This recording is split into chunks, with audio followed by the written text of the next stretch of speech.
India Legal presents Courts Roundup.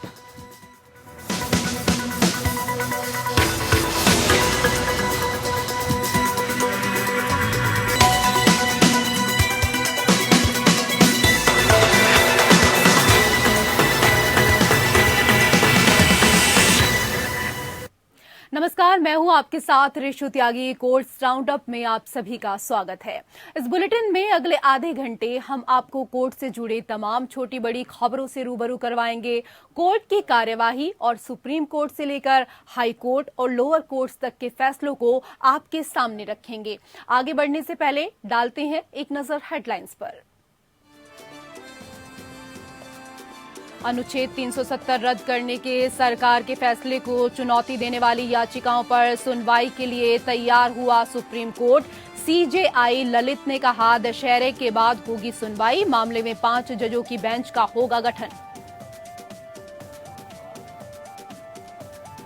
रिश्वत मामले में कर्नाटक के पूर्व सीएम को सुप्रीम कोर्ट से मिली राहत। कोर्ट ने लोकायुक्त की कार्यवाही पर लगाई रोक। सरकार को 4 हफ्ते में देना है जवाब। शिवाजी पार्क में दशहरा रैली करने की उद्धव ठाकरे को मिली बॉम्बे हाई कोर्ट से इजाजत। कोर्ट ने बीएमसी को याचिका रद्द करने के लिए लगाई फटकार। शिंदे गुट की अर्जी खारिज। सुप्रीम कोर्ट की 5वीं वरिष्ठ जज जस्टिस इंदिरा बनर्जी हुई सेवानिवृत्त। कर्तव्यों के प्रति समर्पण के लिए कोर्ट मास्टर्स को दिया धन्यवाद। उम्मीद जताई कि ज्यादा महिला जजों की होगी नियुक्ति।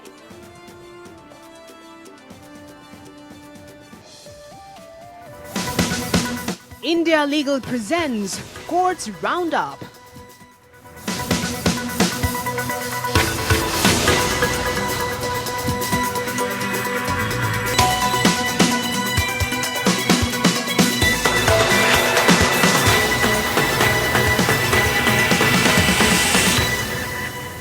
चलिए तो कोर्ट की खबरें अब आपको विस्तार से यहां पर बताएंगे। उच्चतम न्यायालय ने जम्मू कश्मीर को विशेष दर्जा देने वाले अनुच्छेद 370 के प्रावधानों को समाप्त करने के केंद्र के फैसले को चुनौती देने वाली याचिकाकर्ताओं को दशहरे की छुट्टी के बाद सुनवाई के लिए सूचीबद्ध करने पर सहमति जताई है। इसके लिए 5 जजों की बेंच का गठन होगा।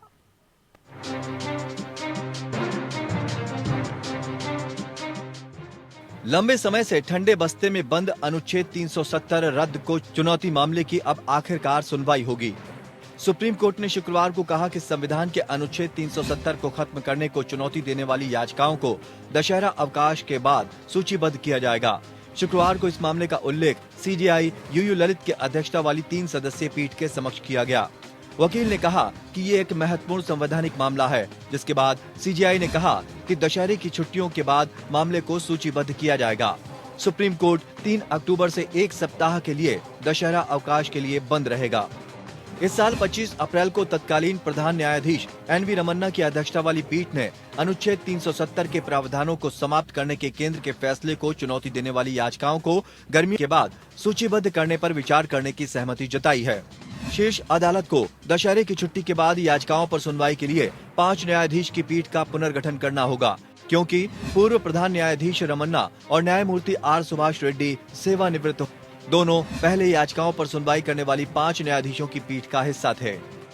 अनुच्छेद 370 को निरस्त करने के केंद्र सरकार के 2019 के फैसले को चुनौती देने वाली 20 से अधिक याचिकाएं शीर्ष अदालत के समक्ष लंबित हैं। अनुच्छेद 370 को निरस्त करके जम्मू और कश्मीर राज्य की विशेष स्थिति को रद्द कर दिया था। इसके बाद राज्य को 2 केंद्र शासित प्रदेशों में विभाजित किया गया, जम्मू, कश्मीर और लद्दाख। मार्च 2020 में सुप्रीम कोर्ट की 5 न्यायाधीशों की संविधान पीठ ने माना कि अनुच्छेद 370 को चुनौती देने वाली याचिकाओं के समूह को 7 न्यायाधीशों की संविधान पीठ के पास भेजने की कोई जरूरत नहीं है। दरअसल कुछ याचिकाकर्ताओं ने 7 सदस्यीय पीठ के पास भेजने की मांग की थी। ये फैसला तब आया जब कुछ याचिकाकर्ताओं ने मामले को 7 न्यायाधीशों की पीठ को संदर्भित करने की मांग की, जिसमें कहा गया था कि सुप्रीम कोर्ट के 2 फैसलों प्रेमनाथ कौल बनाम जम्मू और कश्मीर राज्य और संपत प्रकाश बनाम राज्य के बीच सामंजस्य नहीं है। ये दोनों फैसले 5 जजों की बेंच ने दिए और अनुच्छेद 370 की व्याख्या से जुड़े थे। Bureau report. उधर सुप्रीम कोर्ट ने शुक्रवार को कर्नाटक हाई कोर्ट के उस आदेश को चुनौती देने वाली याचिका पर नोटिस जारी किया जिसमें पूर्व मुख्यमंत्री बीएस येदियुरप्पा, उनके बेटे बीवाई विजेंद्र और अन्य के खिलाफ भ्रष्टाचार निवारण अधिनियम के तहत शिकायत दर्ज की गई थी। याचिका के अनुसार आरोपियों ने 2019-21 में येदियुरप्पा के मुख्यमंत्री कार्यकाल के निर्माण कंपनी को आवासीय परिसर का ठेका देने के लिए येदियुरप्पा की ओर से फर्म से 12 करोड़ रुपए की रिश्वत वसूली थी।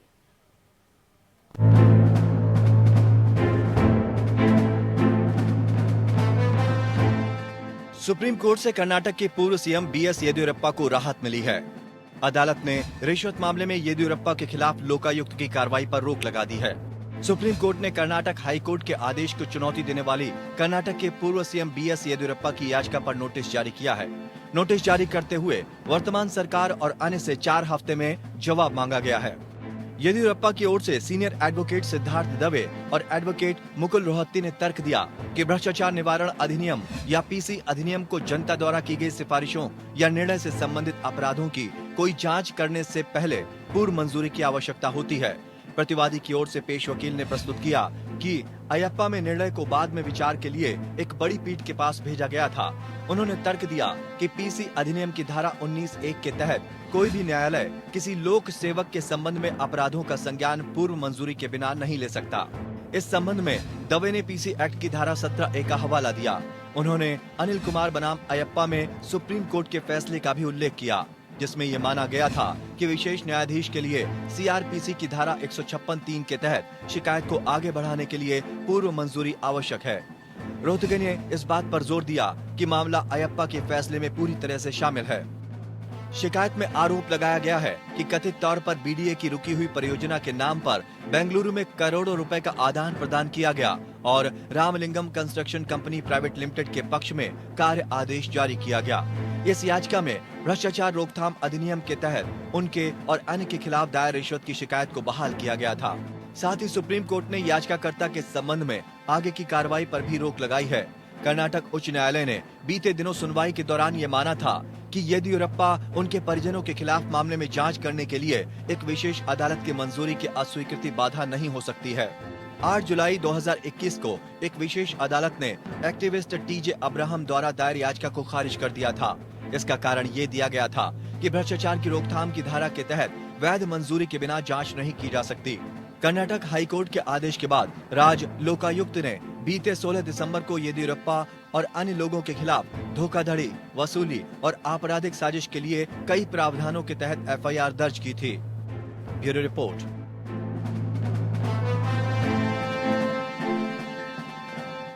और उधर यूक्रेन के भारतीय मेडिकल छात्रों के मामले में जस्टिस हेमंत गुप्ता ने सरकार से पूछा कि क्या आपने उन देशों की पहचान कर ली है जो अपने यहाँ के मेडिकल के छात्रों को आगे के कोर्स पूरा करने के लिए दाखिला देने को तैयार हैं। इस पर छात्रों के वकीलों की ओर से कहा गया कि यूक्रेन के कुछ मेडिकल कॉलेज छात्रों को ट्रांसफर दस्तावेज लेने के लिए वहां आने को कह रहे हैं। वहीं कुछ ट्रांसफर दस्तावेज देने से पहले पूरी फीस मांग रहे हैं। इस स्थिति में हमारी सरकार को ही वहां की सरकार के जरिए उन विश्वविद्यालयों पर दबाव बनाना होगा। छात्रों की ओर से कहा गया है कि करीब 500 से 1000 पीड़ित छात्र हैं जो पीड़ित हैं क्योंकि वहां के विश्वविद्यालयों ने ऑनलाइन पढ़ाई शुरू कर दी है, जबकि भारत में अभी तक कोई स्पष्टता नहीं है कि ऑनलाइन पढ़ाई के बाद मिली चिकित्सा स्नातक की डिग्री को एनएमसी मान्यता देगा या नहीं। इसके बाद कोर्ट ने केंद्र सरकार से अगली सुनवाई से पहले इन मुद्दों का हल निकालने के लिए कहा है। एडिशनल सॉलिसिटर जनरल ने कहा कि विदेश मंत्रालय इसको लेकर गंभीर है और समुचित प्रक्रिया पर आगे बढ़ रहा है। केंद्र ने एफिडेविट में कहा है कि अगर इन स्टूडेंट्स को खराब मेरिट के बावजूद देश के सबसे प्रीमियर मेडिकल कॉलेज में दाखिला दिया गया तो ये उन स्टूडेंट्स के साथ अन्याय होगा जो कम नीट स्कोर की वजह से इन कॉलेज में एडमिशन नहीं पा सके थे और उन्हें दूसरे कॉलेज में दाखिला लेना पड़ा। कोर्ट ने कहा कि केंद्र को समस्या पर सरकार के समुचित प्रक्रिया पर जवाब के बाद ही दशहरे की छुट्टियों के बाद मामले की सुनवाई करेगा। अब सुप्रीम कोर्ट 11 अक्टूबर को इस पूरे मामले पर सुनवाई करेगा। उधर सुप्रीम कोर्ट ने केरल राज्य के कथित माओवादी नेता रुपेश के खिलाफ यूएपीए के आरोपों को बहाल करने के लिए दायर याचिका को वापस लेने की अनुमति दी है। केरल हाईकोर्ट के कथित रुपेश को गैर कानूनी गतिविधि अधिनियम और आईपीसी की धारा 124A के तहत देशद्रोह के आरोप से मुक्त करने के आदेश को चुनौती देते हुए राज्य ने सुप्रीम कोर्ट का दरवाजा खटखटाया था। बाद में राज्य ने मामले को वापस लेने का इरादा व्यक्त किया, जिसने पीठ को कारणों के बारे में पूछताछ करने के लिए प्रेरित किया। जस्टिस MR शाह और जस्टिस कृष्ण मुरारी की पीठ के समक्ष केरल राज्य की ओर से पेश सीनियर एडवोकेट जयदीप गुप्ता ने प्रस्तुत किया। ये कानून का सवाल है। विचार यह है कि इस अदालत का फैसला क्या है। सख्त राय है, प्राथमिकता दी जानी चाहिए। एक बार ये कानूनी स्थिति बन जाने के बाद यह सभी पर लागू होगी। हम इस मुकदमे को आगे नहीं बढ़ाना चाहते हैं। गुप्ता ने कहा, हमें लगता है कि यूएपीए के संबंध में यह सही स्थिति है। हमारा विचार है कि निर्णय का कार्यान्वयन जो निर्णय लिया गया है वह यह है कि सख्त दृष्टिकोण को प्राथमिकता दी जानी चाहिए। इसके बाद पीठ ने याचिका को वापस लेने की अनुमति दे दी, लेकिन कानून के सवालों को खुला छोड़ दिया। जस्टिस के विनोद चंद्रन और जस्टिस C जयचंद्रन की हाईकोर्ट की खंडपीठ ने रुपेश को आरोप मुक्त कर दिया, जिसने कथित तौर पर प्रतिबंधित माओवादी संगठन के सदस्यों के साथ वायनाड जिले के आदिवासी कॉलोनियों में देशद्रोही लेखन वाले पर्चे वितरित किए। हाईकोर्ट ने 17 मार्च 2022 के आदेश में कहा कि प्राधिकरण की सिफारिश प्राप्त होने की तारीख से 6 महीने के बाद यूएपीए के तहत दी गई मंजूरी वैध मंजूरी नहीं है।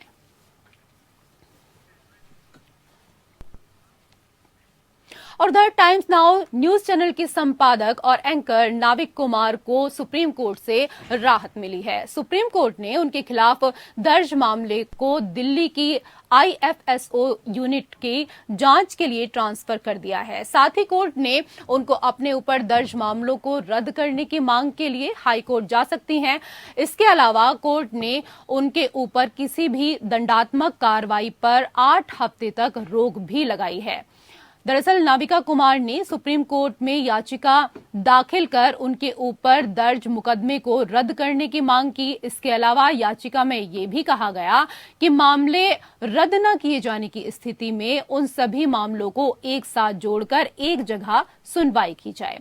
नाविका कुमार ने अपने एक कार्यक्रम में बीजेपी की पूर्व प्रवक्ता नुपुर शर्मा द्वारा कथित तौर पर पैगंबर मोहम्मद के खिलाफ टिप्पणी का आरोप लगाते हुए उन पर महाराष्ट्र, पश्चिम बंगाल, दिल्ली और जम्मू कश्मीर में मुकदमा दर्ज किया गया।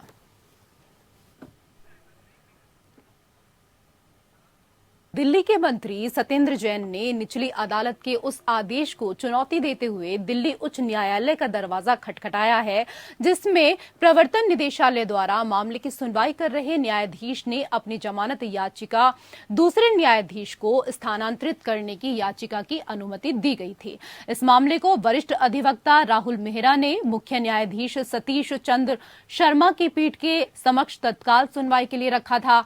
हाईकोर्ट ने मामले को सोमवार के लिए सूचीबद्ध करने की अनुमति दी। राउज एवेन्यू कोर्ट के प्रधान जिला एवं सत्र न्यायालय विनय कुमार गुप्ता ने मामले को स्थानांतरित करने के लिए ईडी की याचिका को स्वीकार करते हुए आज एक आदेश पारित किया था।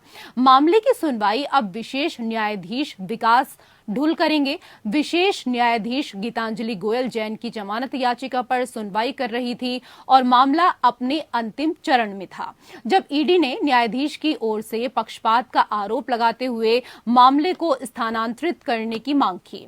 उच्च न्यायालय के समक्ष अपील करते हुए आज इस याचिका को स्वीकार कर लिया गया।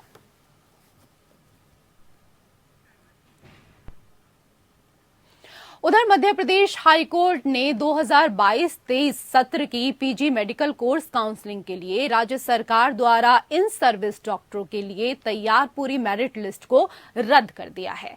चीफ जस्टिस RV मलिमठ और जस्टिस विशाल मिश्रा ने राज्य को पूरी लिस्ट कि नए सिरे से तैयार करने और उसी के आधार पर काउंसलिंग आयोजित करने का निर्देश दिया है। मौजूदा विवाद मेरिट लिस्ट में बड़ी संख्या में सरकारी डॉक्टरों और चिकित्सा अधिकारियों को बाहर किए जाने के बाद पैदा हुआ था। राज्य सरकार ने उन सभी सरकारी डॉक्टरों और चिकित्सा अधिकारियों को 30% इन सर्विस रिजर्वेशन कंपार्टमेंट के लिए योग्य डॉक्टरों की मेरिट लिस्ट से बाहर कर दिया था, जिन्होंने राज्य के जिला अस्पतालों में सेवा की थी। जब नीट की परीक्षा हुई तब ये सभी डॉक्टर पात्र थे। परिणाम घोषित किए गए और अंतरिम मेरिट लिस्ट तैयार की गई, जिसमें उनके नाम शामिल नहीं किए गए थे। बावजूद इसके कि मेडिकल प्रवेश नियम आगे शामिल करने का प्रावधान करते हैं, राज्य सरकार ने इसके बाद 26 जुलाई 2022 को उन सभी सरकारी डॉक्टरों को बाहर करने के लिए चिकित्सा प्रवेश नियमों में संशोधन किया, जिन्होंने राज्य के जिला अस्पतालों में सेवा दी थी। डॉक्टरों ने इस रूप में चुनौती दी थी कि खेल शुरू होने के बाद नियमों में बदलाव नहीं किया जा सकता है और संशोधित नियम अगले शैक्षणिक वर्ष से लागू होंगे, न कि वर्तमान वर्ष से।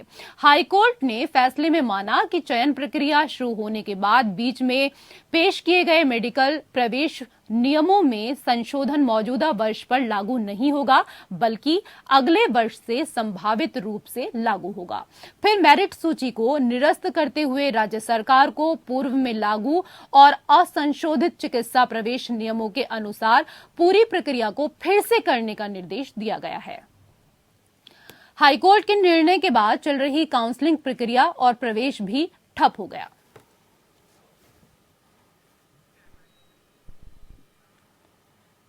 और उधर श्रीकांत त्यागी को बड़ा झटका लगा है। इलाहाबाद हाई कोर्ट ने श्रीकांत त्यागी की जमानत याचिका को खारिज कर दिया। नोएडा की पॉश सोसाइटी में महिला के साथ गाली देते हुए मामले के दौरान यहां पर श्रीकांत त्यागी 9 अगस्त से ही जेल में बंद है।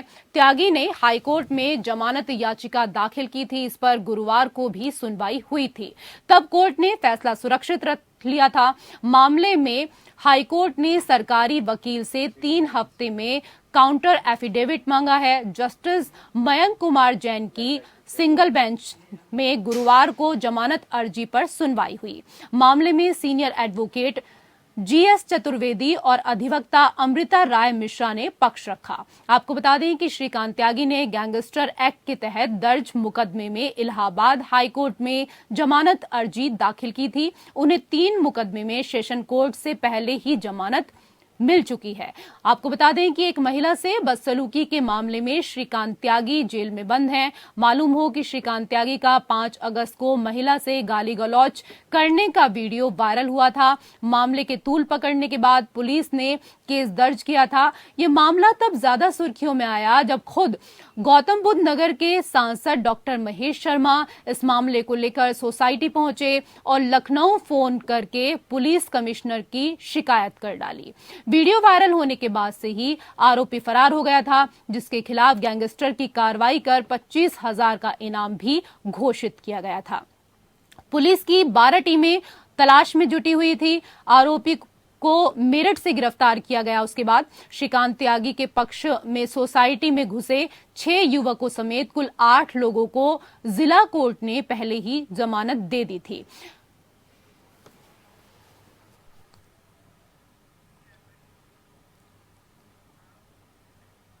उधर सुप्रीम कोर्ट की 5वीं वरिष्ठ जज जस्टिस इंदिरा बनर्जी रिटायर हो गई हैं। उन्होंने उम्मीद जताई कि आने वाले दिनों में और महिलाओं को शीर्ष न्यायपालिका में जज के तौर पर नियुक्त किया जाएगा। वो 4 साल से अधिक समय तक सेवा देने के बाद रिटायर हुई। जस्टिस इंदिरा बनर्जी ने अपने कर्तव्यों के प्रति अनुकरणीय समर्पण के लिए अपने कोर्ट मास्टर्स को धन्यवाद देते हुए उनकी सराहना की और उन्हें धन्यवाद कहा।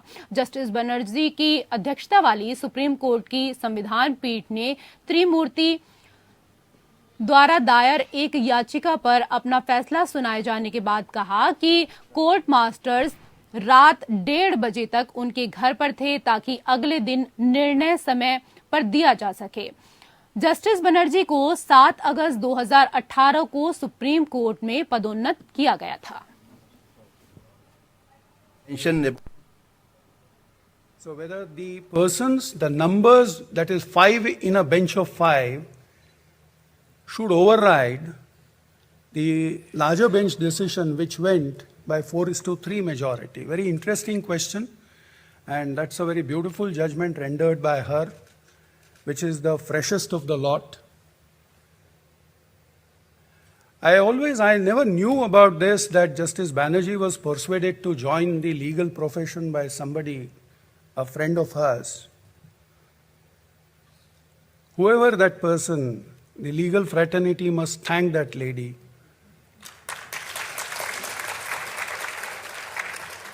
Otherwise, legal fraternity wouldn't have had this jewel, which has sparkled, which has shone all the way through. And that's the beauty. Justice Banerjee, you have heard everybody say, she has that calm, quiet composure. I shared bench with her on few days, and her contribution has always been immense. Even today, when some people say that the last day of a judge in Chief Justice's court is a ceremonial bench, I don't consider it to be ceremonial. So I asked her, "Sister, how many matters do we place?" She said, "The entire board." And we went through the entire board. And that's the commitment. That's the commitment even on the last day that the judge has shown. It's an exemplary contribution that she has made. And we are here to say, on the judicial side, goodbye, Sister Banerjee. You have done exceedingly well. Thank you so much. When we have to mention about the name of Honorable Justice Indira Banerjee, we have to see her with the perspective what he said once, that I want to be like a diamond, precious and rare, not a stone which is available everywhere.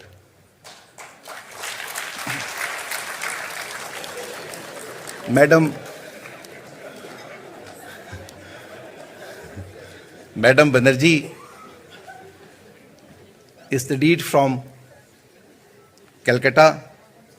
She did her schooling from Loreto House, graduated from Calcutta University, and Madam has a illustrious family, very respected family. Her great-grandfather was officer of Calcutta Civil Service, Bengal Civil Service, which was actually governed those.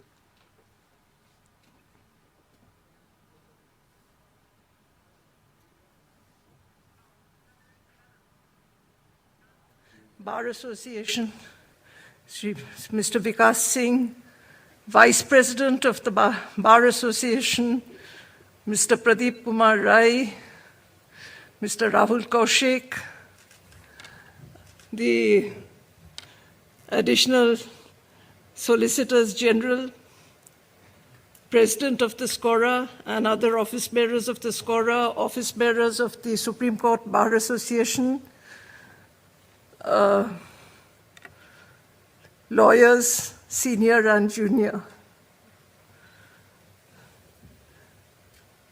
I thank you for the lovely farewell that the Supreme Court Bar Association has organized. And I'm grateful to all of you that you have come in such large numbers on a day when the weather is inclement. There's very little transport available outside. I thank you. I suppose it is customary to say very nice things when a person is leaving, but whatever has been said is very encouraging, and I'm thankful for that too. और उधर Bombay high court ने शिवसेना के उद्धव ठाकरे गुट को शिवाजी मैदान में rally करने की इजाजत दे दी है। इसके साथ ही कोर्ट ने उद्धव का आवेदन रद्द करने के लिए बीएमसी को फटकार भी लगाई। सुनवाई के दौरान शिंदे गुट ने दावा किया कि बीएमसी में उन्होंने पहले आवेदन दिया था, वहीं बीएमसी ने कहा कि दोनों गुट को रैली करने का अधिकार नहीं है। दशहरा सभा एक परंपरा है लेकिन अधिकार नहीं। नगर पालिका ने पुलिस को पत्र लिखा था कि रैली की इजाजत देने से कानून व्यवस्था की स्थिति बन सकती है। याचिका को शिवसेना और उसके सचिव अनिल देसाई ने दायर किया है। याचिका में कहा गया है कि पार्टी हाईकोर्ट का रुख करने के लिए मजबूर है क्योंकि मुंबई नगर निकाय ने अब तक रैली की अनुमति के लिए अगस्त में भेजे गए उनके आवेदनों पर निर्णय नहीं लिया है। याचिका में शिवाजी पार्क में शिवसेना की दशहरा रैली के आयोजन के लिए बीएमसी को तत्काल अनुमति देने का निर्देश देने का अनुरोध किया गया था। और इसी के साथ कोर्ट से जुड़ी हुई खबरों में फिलहाल इतना ही। नमस्कार। India Legal presents Courts Roundup.